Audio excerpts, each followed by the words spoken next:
Welcome to Diversity, a podcast on all things diverse, equitable, and inclusive, brought to you by the Confederation of Indian Industry and Avtar, powering workplace cultures. This is Avatar's 25th year. So, this podcast is really looking at all of those people who have done some incredible work in the space of diversity, equity, and inclusion, and just taking away inspiration from everything that they have to share, and then going back to our workplaces and seeing if we can implement at least some of it in our own lives and our workspaces. So, this week we have with us the incredible Harish. He is the Senior Vice President and Head of DEI at Axis Bank, and he is one of those people that have, simply by their presence, by their passion, and by their resilience, taught us so much about how we can create inclusive spaces for everyone and how we can actually open up discussions for people not only to feel courageous to come out of the closet, to be their true selves, but also for allies to join into that movement and make sure that India Inc. is actually truly diverse, equitable, and inclusive. Harish, welcome to the show, and it's wonderful having you with us. Likewise, Dr. Saundarya. It's a real privilege to be speaking to you. Thank you, Harish. I'm going to jump right in and just tell you that when we were researching for the show and we were going through all of that you've done, it truly was humbling to note the extent of warriorship that you have actually depicted in this entire journey. The person that, you know, first of all realized that he was different, then started working to first of all create an economically viable identity for himself, and then moved on to tell the world what this was all about. And to have started from the place that you began and to where you are in terms of your influence, in terms of the kind of impact that you're having, the sheer impact, the number of times I've shared a stage with you or listened or heard you speak and seen the way the audience would get moved by you, innumerable. And so I just wish to ask you, and this is going to be a free flowing conversation. How does it feel now when you look back and just think of all of those peaks and troughs? I think, very frankly, you know, we all need to pause and reflect on and look at our past with a lot of gratitude. And that's the first thing that I do when I wake up in the morning. I spend at least 5 minutes on the bed, uh, just just looking at my entire life and being very grateful to where I have reached today. Not with the sense of pride, but with the sense of humility, uh, that I could have perished, but I survived, and I not only survived. In many ways, I'm thriving, and every day is a humble acknowledgement of that. And only when you acknowledge your journey will the journey acknowledge you and be fruitful for you in the future. That's something that I do. I think my personal journey has been looking at several identities, not just one identity of my sexuality. Um, first I was known as an animal lover. That was one of my biggest identities that was very close to my heart. So every time you said Harish, there was some animal that you'd think of that I would be Uh-huh. rescuing. Then came my identity of being a child sex abuse survivor.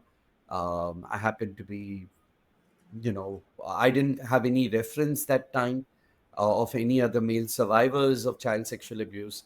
So I decided to be the reference point by speaking about my story. Then, of course, my sexuality. I came out about it. So, and then my gender. When I was around 40, I realized that I I mean, life is too beautiful to fit into just one gender, and I thought, and I could embrace my gender fluidity at that time. So I think life for all of us is a series of coming out, for all of us, and when you come out, you have the responsibility to call people in. So I think now our responsibility is to call people in and to tell them that the spectrum is larger than what you thought, and there is more rainbow than the hue that you see. It's beautiful too. That was so beautiful to just simply listen and soak in. Tell us about Jimmy. Oh, that's a question that many people have not asked me. Uh, Jimmy was my dog. When I used to be very afraid of animals. I admired them, but I was very scared of them. There was this one time though that my uncle got home a dog, and I was scared. I was wearing a lungi at that time. I remember I was up the tree and the lungi was down, and that was my first interaction with my dog Jimmy.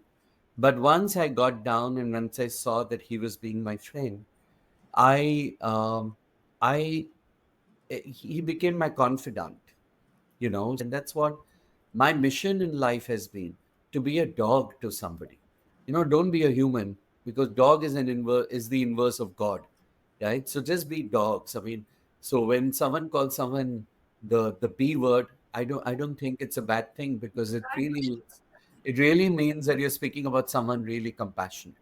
Really divine, really divine. Someone who's so non-judging, who's so accepting of you, who loves you in ways it's just beyond expression, and someone who's always there for you.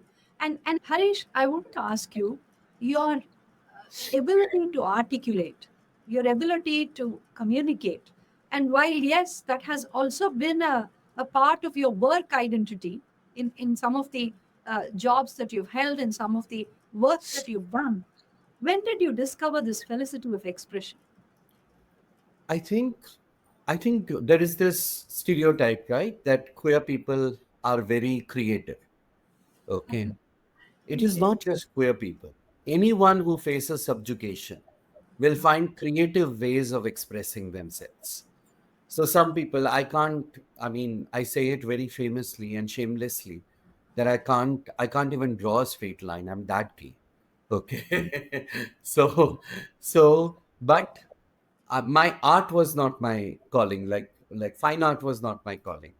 Public speaking became my calling, because I think the art of just sharing my story in so many different ways to so Yes. many people, to just amuse myself, because when you're speaking about the same thing, when you're the first in anything, Yeah. it becomes very difficult, because people will ask you to narrate the same story, and it causes its own set of trauma, right? So I equipped myself with telling my stories in so many different ways to different audiences. So it just was a skill set that I developed. And most queer people develop some skill set of expressing themselves, because only when you're confined, you realize that you don't want to be defined by what confines you. You want to be defined, but with what liberates you. And that quest for liberation is what shows in creative forms.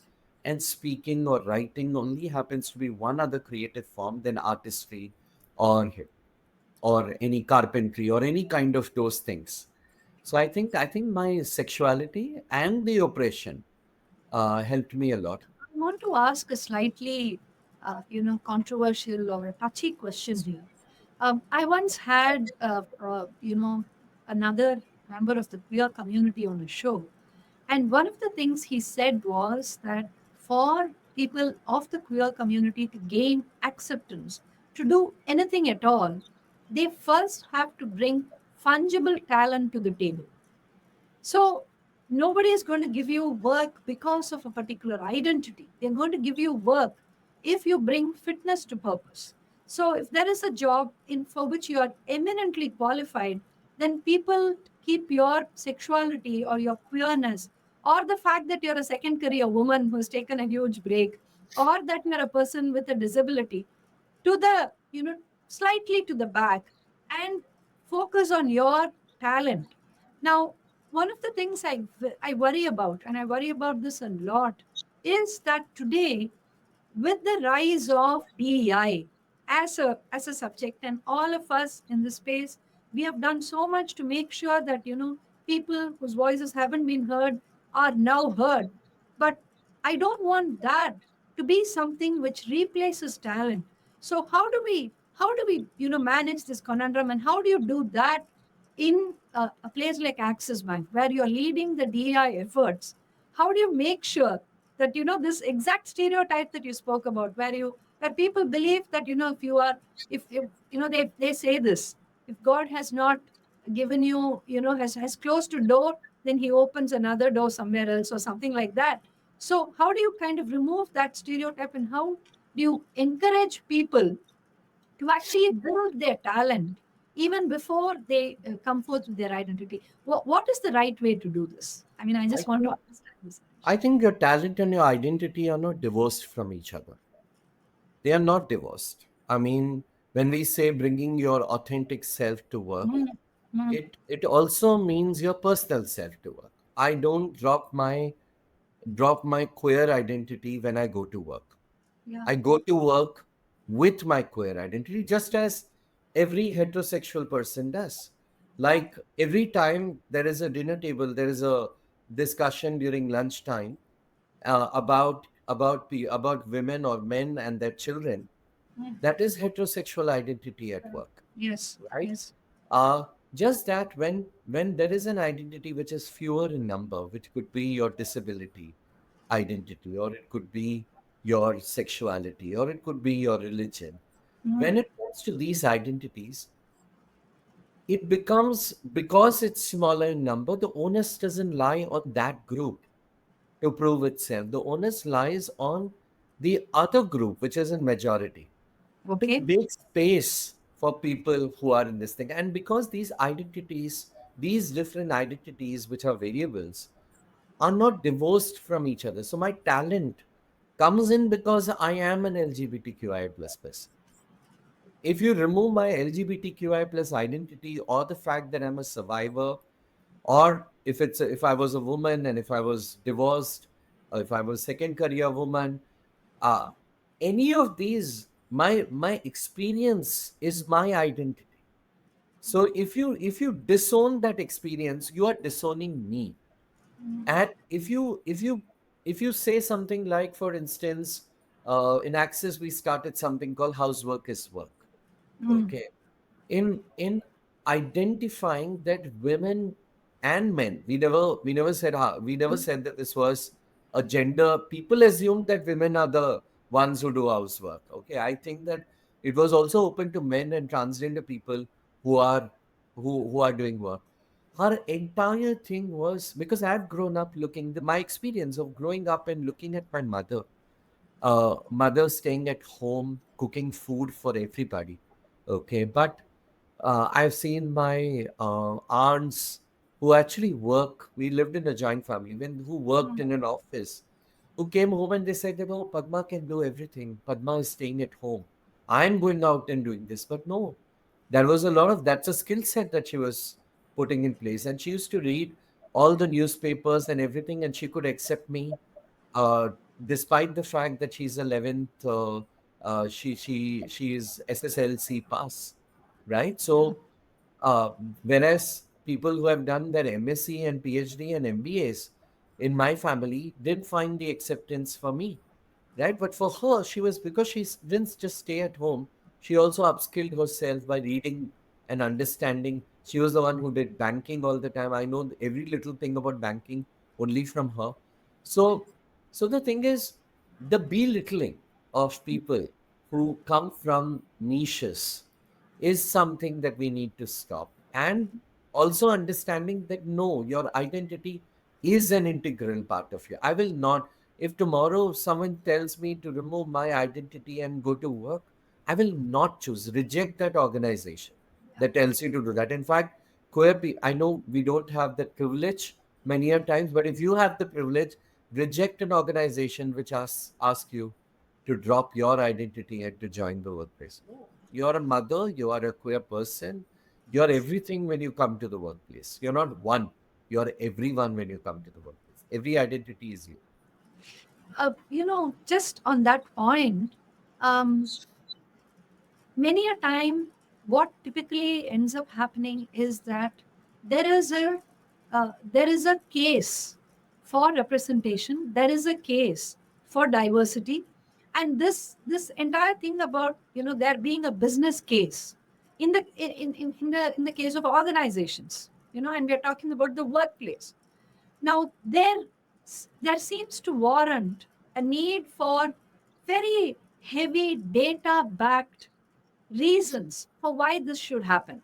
And I'm when I started Avatar, which was in 2000, and the initial few years of going to organizations and basically telling them that you're not looking at this talent pool of women who have taken a break in career, and they're just growing by the numbers. Huge numbers of them are there, and they're getting produced every year because the system forces them to take a break. You don't have the infra there for them to continue, and it's not that they don't want to, but they can't. So now, if you're going to reject them, saying you have a break, then you're really missing the whole point. Now, during that time, I realized that after a few iterations, maybe after a few years of doing the same thing again and again, this whole thing of the business case became such a bugbear, and at every aspect, to try and create more and more data points to kind of fit it in the worldview of whichever organization, whichever leader you're going and pitching it to. After a point of time, that really kind of got to me. And this is in a heterosexual environment where you're merely talking about providing opportunities. Acceptance could even come later. I want to understand from you, first of all, Harish, not only as a leader of the function at Axis today, but also at one point of time when you were the outsider and you were looking at getting in. How did you handle this whole aspect for there being a need for a business case? I think it's deplorable, personally, that you need to, and I should not mince words when I say this. It's deplorable that you would think of, oh, it profits, that's why you need to do this. You don't need to do it because they are a talent bunch, they are incredibly talented. You don't need to do it because they bring the wealth of experience and insights that no one else will be able to. Second career woman will be able to look at life in a very different way because she has taken a break. She has, in that break, she didn't just take the break and sit and do nothing. She upskilled herself, probably, right? And when she comes back to the workplace, you are going to quantify her with how many people like this have done the same thing. I think it's deplorable, but it's also a necessity in a world which looks at everything with numerics. Yeah. So what happens if uh, tomorrow there are few exits with LGBTQI plus people? Are we going to just say that everyone in the LGBTQI plus community or the second career woman community are they all are not worth it and you don't need to focus on them? So if the data swings on this side, you'll Mhm. speak that, oh my God, they're so good, because we all want to swing that story. But suddenly when the data doesn't work in your favor, you're going to throw them out. I think a true organization that is committed to diversity, equity, and inclusion, and if these are buzzwords, just to the value of respect and belongingness, right, is an organization that will stand beyond data, not because it's a good thing to do, but because is the right thing to do. Because our organizations have to be representative of the consumers we are serving. So it all lands up to commerce also, to the Yeah. to the fact that if there are so many people in the outside world, if the outside world is 50% women, if our consumers make up to 40-50% women, then why aren't our employees reflecting the same number over there? So in a data driven world, I think we need to nuance the data around building. a narrative that says that it's not a good thing to do, it's the right thing to do. If they get lured by consumer numbers and other things, use that. I mean, we need to beat them in their own game. And I'm not speaking as a representative of Axis alone, but just generally, um, we need to beat them, and we need to tell them that the best way to do it is that to reflect the same truth in society, right? So that's I how we love need. that you started off by saying it's deplorable, and then you went on to give ideas as to how do you beat the system. I just yeah, it's great. Harish, one more question along the same lines. Now there are many organizations which do not have the luxury of having the ability to experiment. Now, I'm saying this because, we work with a lot of small and medium businesses. And in many of those small and medium businesses, the leader themselves probably do not have the kind of power to experiment with also combining a social imperative into the talent strategy. And in such cases, whenever we interact with those leaders, they constantly, they ask us, what can you arm me with? For me to be able to, for instance, it could be a second generation family owned business. And that scion, if you were to call it, of the business owner, the second generation, if he or she wants to create that social change, they are not able to do it because they face tremendous pushbacks within a culture which is kind of closed minded. How would the change process in such organizations begin, Harish? I think there is no better vehicle to change than stories and narratives. Build more stories, build a more, for you to build a more humane organization, you need to build a more human organization.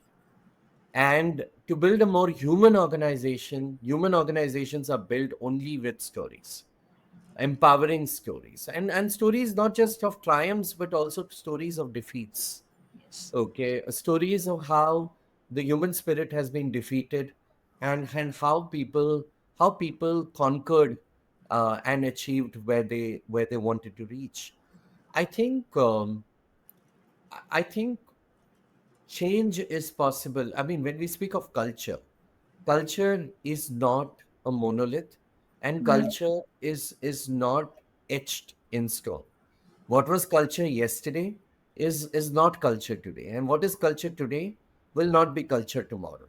Like, for instance, if I remember when I would wear shorts and go out as a presenting male, when I would wear shorts and go out, my father used to scream at me saying that, hey, why you wearing shorts and going out? There are so many other people, wear a full pant in. Okay. Now, today, today I go dressed in a salwar kameez or wear a skimpy womanly outfit and go out, and he doesn't say anything. I think our culture and times change and people change. To Yes. believe in the resilient spirit of people, to understand that culture is in the metamorphosis of it, not in the stagnancy of it, is something that people will have to understand. No matter how I think every time when we say things like, oh my God, I've heard this many a times, in my organization this is difficult, Mhm. then what should we speak about banks? I mean, I work with Axis Bank, an Indian bank. The fear that was there in my head was, oh my God, how am I going to thrive in this culture? Because I also had the thought in my mind that this is going to be. I have gone to banks and I've seen them dressed in suited, booted. Uh, though some of them used to look pretty, but I never went on a date, Dr. Saundarya, with a banker because I thought that they were boring. Okay, but I ended up working with a bank, and not just working at the bank. Our CHRO Rajkamal Empathy, with her vision, I could also um, charter uh, a set of policies where people could come dressed the way they are. Of course, we have dress code policies per se. The most ideal would be to not have one, which we'll reach someday. But at least today, I could go dressed as a woman if I feel like a woman to be to the workplace, right? So I think, and had she and Amitabh and everyone in this organization, board members, everyone in this organization thought that uh, this person is an outcast and uh, creating conflict, we wouldn't have come further. In fact, conflict is very good. The seed of change, the genesis of change happens with conflict. So get a conflicting idea over there. You will see the metamorphosis. It's like putting curd in milk and it's curdling. Uh, Not the right example as a vegan, but still, uh, I said that curdling thing is what the conflict will bring in. So get in different people. You will be amazed by how things can change and how things can change for the better if you actually get someone with a conflicting idea coming and joining your organization. Yeah. Super. I'm sure our audience who's watching this, and especially members of organizations and second generation leaders, I'm sure they're going to find this hugely valuable. The power of stories and the power of creating a human organization in order to become a humane organization. So, Harish, moving on. The word wokeness or wokeism, why is it under so much of pressure today? Why is it under such a cloud? And why has the real and true origin and purpose of it, which essentially meant that you've woken up. It just meant that you have opened your eyes to the truth and the reality. Why has it moved this way? And what should be done to make sure that all the good work that is done is not kind of relegated to the background? What should we do? I think I think when there is opposition, there is also an opportunity. Okay. Every time you stand up for something, you are also standing up against something. You're standing up against patriarchy. You're standing up against bottling everyone as a cisgender person, which is happening in the US right now, right? So you're standing for something. That means you're standing against something, which also means that the ones who stand against you will also have a voice, and that's a great moment for a dialogue, right? Sometimes sometimes the dialogue goes down south, right? But there are times when that's the time when there are movements in the grassroots that start mushrooming as well. There are movements not just against something but also for something, right? So I think that we need to the reason why this is happening is because Newton once famously said that every action has an equal and opposite reaction, right? And while the word woke, and when we start to term things and we start to box things, it becomes easier for people to oppose it. When you say woke or when you say queer, it's put in a box over there. Hmm. Okay, so come, let's go and attack this population. But if we appeal to the wokeness in everybody, whether you're right wing or left wing, whether you're right handed or left handed. We all are woke about something. Okay. It simply means that we are awake about something. We are awake Yeah. about some reality. When we open up to that, when we appeal to the wokeness of the people who are opposing us also, right? For instance, for somebody who opposes trans people, okay, if you appeal to them and you tell them, you go and meet them and you speak to them, you understand them, you sit down with them, chat with them, not just online, but you actually call them for diversity and sit down with them and speak to them, you will see that much of the times all the things that they're thinking will evaporate. The truth is that we don't speak to people, we speak at people. And when we start speaking to people, things will change. When you actually call them out for a dinner, call them up for a dinner, rather than just time is gone for calling out. I think now is the time to call people in, Oh, right? To beautiful. call people in as much as you call people out, and sometimes it's necessary, I know, but still don't close the door. Call people in. Our next segment is going to be the rapid fire segment. But before that, I have to ask a question to you. Go I ahead. wanted to know from you, Dr. Saundarya, you wrote this beautiful book on the 99-day challenge. Yeah. Okay, by career doctor. Okay, where did what was your own personal journey? Why would what what actually occurred in your life that made you write? Because I think we all are a product of what happens to us in our real lives.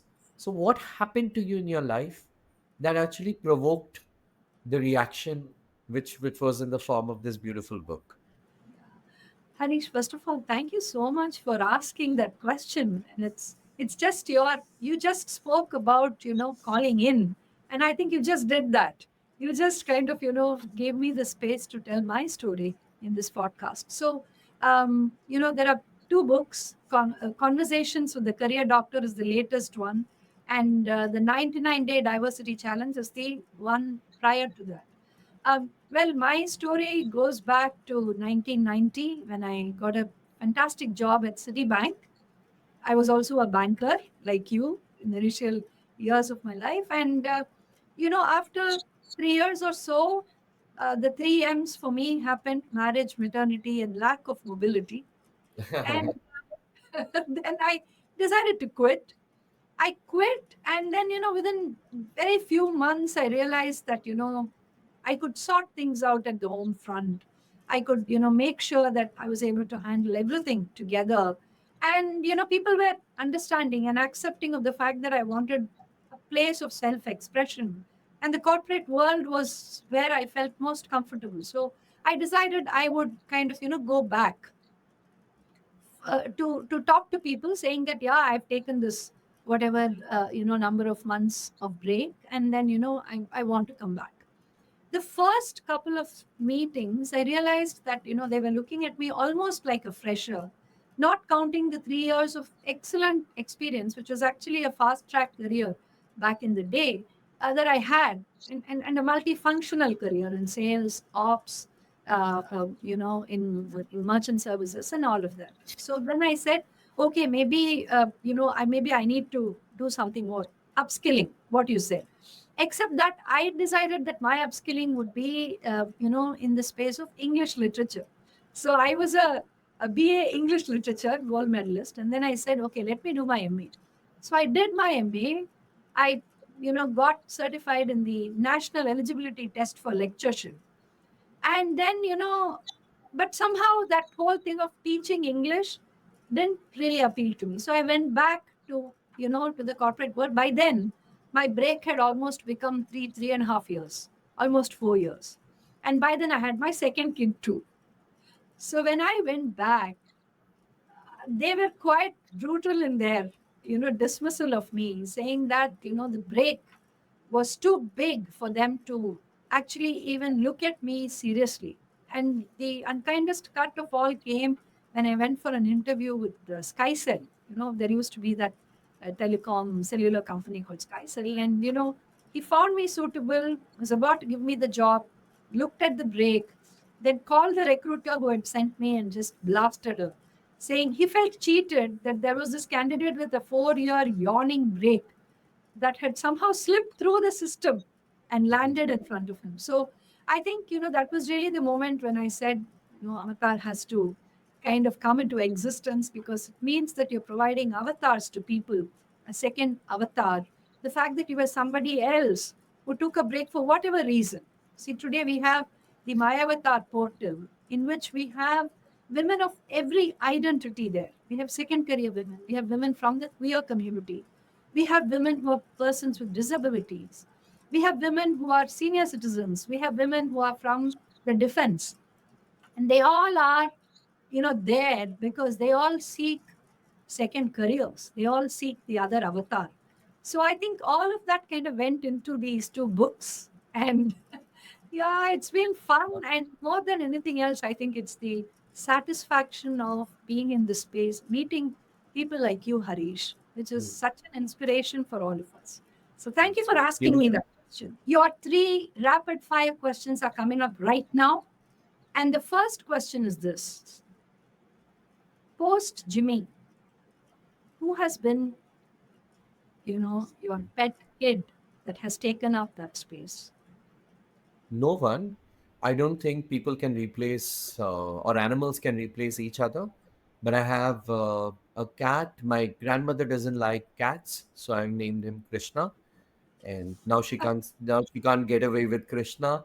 And I have a dog called Sonia.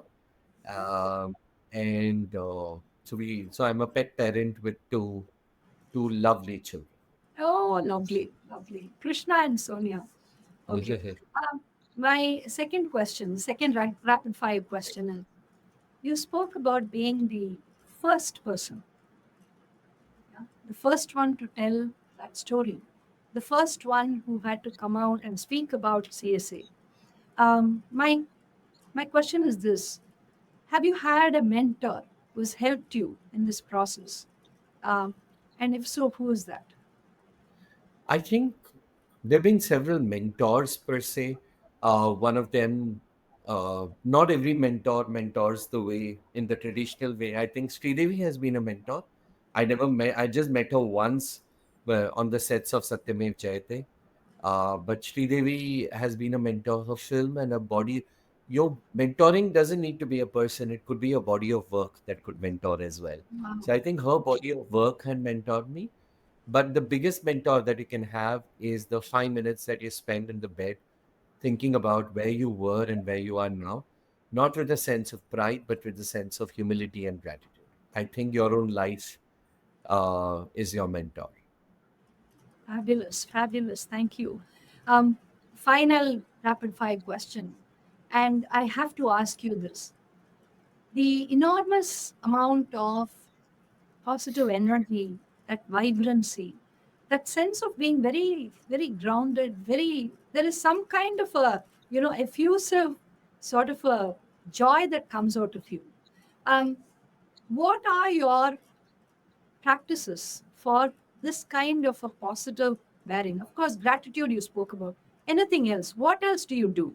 What could you advise for people to bring this joy and this purpose and this sense of presence? I think when you have a bad story, we often make an example of the bad story. I always make the example of the good story, right? So, what didn't go right? No, this went right. So, to change the narrative in our heads, I think that helps me quite a lot. Secondly, I own every emotion. If I feel jealous, I would tell the person I'm feeling jealous.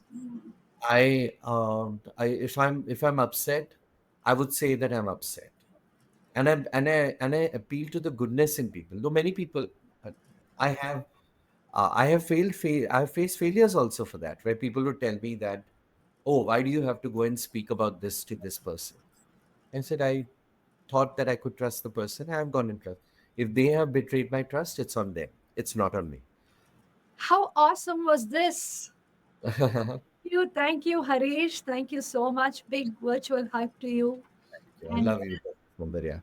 just give you every wish for you to do amazing things and create a much, much better world around you in every form of, software affirmation that you are, constantly kind of sending out into the world. Here's a big thanks from all of us at Avatar and the Confederation of the Indian Industry for a most Thank you. amazing Thank you. time. Thank you. Thank you so much. Thanks a bunch. Folks, I think this episode was one of those absolutely special ones, I would say. And, um, the sense of freshness about the ideas that were expressed by Harish, Senior Vice President and Head of DEI at Axis Bank, gave me a feeling of renewed energy, renewed sense of commitment to making the world truly a better place. We hope to bring you many more such conversations where it's no holds barred and you can just listen to the heart of the individual that's sitting opposite in this diversity podcast. So stay tuned, and this fortnightly podcast is going to bring you inspiration. It's going to help you decide how you wish to make your workplace and your home and the space that you live in more inclusive and equitable for everyone. Thank you.